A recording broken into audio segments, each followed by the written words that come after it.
Show me your friends. A popular adage says, show me your friends and I'll tell you who you are. This is simple logic. Birds of a feather flock together. And so if I'm able to find out who your friends are, then I can find out who you are. By extension, if your friends are liars, then it's very likely that you are a liar. After all, evil communication corrupts good manners. This is sound biblical principle. If your friends are thieves, then we can assume that you are one, at least by association. This is common wisdom.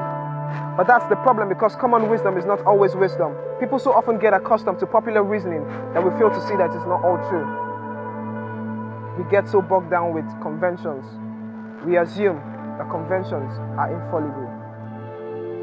So I ask you today, are your friends truly a picture of who you are? One day, Jesus was asked to show his friends. He pointed at Zacchaeus, a dubious tax collector. He pointed at Mary Magdalene, who was possessed with 7 demons. He showed some lepers. He pointed at a madman at Gadarene, who lived in a cave all by himself, the scum of the earth. The crowd shouted, "You are possessed. You are a sinner. If you were the Messiah that you say you are, then you know how terrible these people are." This was a typical case of show me your friends and I'll tell who you are. Jesus pointed to sinners, men far below his status socially, not minding the spiritual angle. He believed that his friendship counted for these ones. He believed that this was the difference between life and death. And so, he was never ashamed to call them friends. Why then am I so afraid to point to the less privileged ones as my friends? Why am I ashamed to point to my sister who got pregnant out of wedlock as my sister? Why do I look at the socially incorrect ones, area boys, with so much disdain? Why do I treat that sister like a demon just because she was delivered of some satanic affliction? Why do I look at that brother struggling with drunkenness like a fake Christian just because my own sins of lies and hatred are less obvious?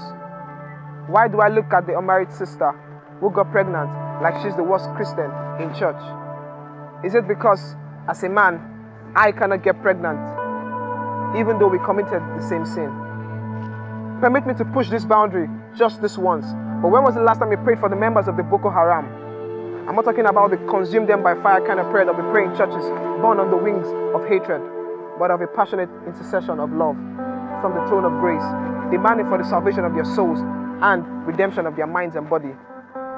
The primary reason why we do not pray this kind of prayer is because we believe that they are far below our spiritual status, and so they do not deserve our grace, not to talk of the grace of God. We cannot be friends. This was exactly how Jonah felt, and that was why he refused to preach to the people at Nineveh, and God was upset with him. Is it possible that, like in the case of Jonah, Jesus Christ has vital interest for the lives of these Boko Haramists? Do they stand a chance of being called his friends?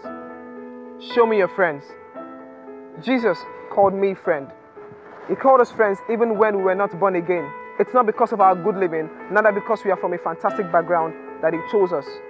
It's not because we are eloquent or beautiful, neither because we are politically correct. It's not because we are from a segment of the country.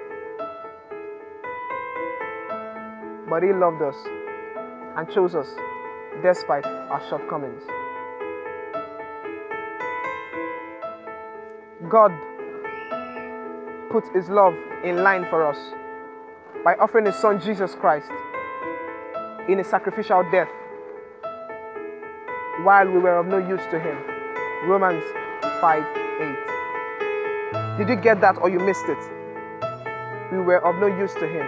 So it doesn't matter what you believe or who you are. It doesn't matter if ladies put on wig in your church while they wear trousers in mine. I have been called to love all the same. For love is the greatest Christian's weapon, but yet the only one that we choose not to use.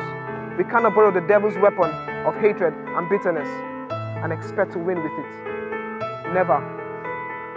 If Jesus calls you friend, then you are good enough to be mine. But the question is, am I good enough to be yours?